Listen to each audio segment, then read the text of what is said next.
তো চলো আমার 20 মাসের বেবিকে আমি কিভাবে মাছের ঝোলটা বানিয়ে দিই আজকে তোমাদের সাথে সেটাই শেয়ার করব। অনেক দিন হলো আমার ছেলের কোনো রেসিপি আমি শেয়ার করিনি, তো চলো আজকে শেয়ার করি। তো দেখো এখানে আমি অনেক রকমের সবজি নিয়ে নিয়েছি, তার মধ্যে রয়েছে ব্রোকলি, গাজর, টমেটো, আলু আর রসুন আর একটু আদা। তো প্রথমে আমি সরষের তেল দিয়ে দিয়েছি কড়াইয়ের মধ্যে, তারপর এখন পেঁয়াজটা আর রসুন আদা কুচিটাকে ভালো করে একটু লাল লাল করে ভেজে নেব।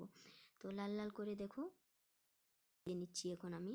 তারপর এর মধ্যে আমি সব সবজিগুলো এখন এড করে দেব, মানে ভালো করে ভেজে নেব এর মধ্যে দিয়ে।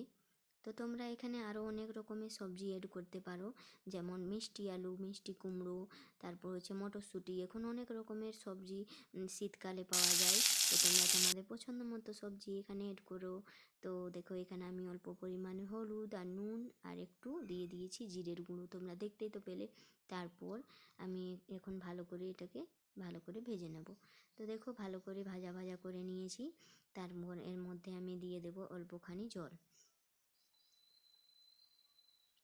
আর বলে দিই এখানে আমি এই সর্ষের তেলটা আমি কিছুদিন হলো আমার ছেলেকে দিচ্ছি। আগে আমি বাটার আর ঘি দিয়ে ওর খাবারগুলো বানিয়ে দিতাম, তো এখনও দিই। তো ওই মাছের ঝোলটা আমি সর্ষের তেল দিয়ে বানিয়ে দিলাম। তো দেখো এখন একটু জল দিয়ে দিয়েছি, এটা ভালো করে সেদ্ধ হয়ে যাক। আর আমি আগে থেকে এই মাছটা ভেজে রেখেছিলাম সেটাই এর মধ্যে দিয়ে দিয়েছি, যাতে ভালো করে নরম হয়ে যায় আর এই সবজিগুলো ভালো করে সেদ্ধ হয়ে যায়। তো দেখো এখন আমি 10 মিনিট মতো এখানে সেদ্ধ করে নেব সব সবজিগুলো, আর মাছটাও নরম হয়ে যাবে। তা দেখো এখানে আমার ভালোভাবে সেদ্ধ হয়ে গেছে, এই যে দেখতেই পাচ্ছ কত সুন্দরভাবে সব কিছুই সেদ্ধ হয়ে গেছে। তো দেখো আমার রেডি হয়ে গেছে। তো আজকের লাঞ্চটা আমার ছেলেকে এখন আমি খাইয়ে দেবো। তো দেখা হবে নেক্সট কোনো ভিডিওতে। বা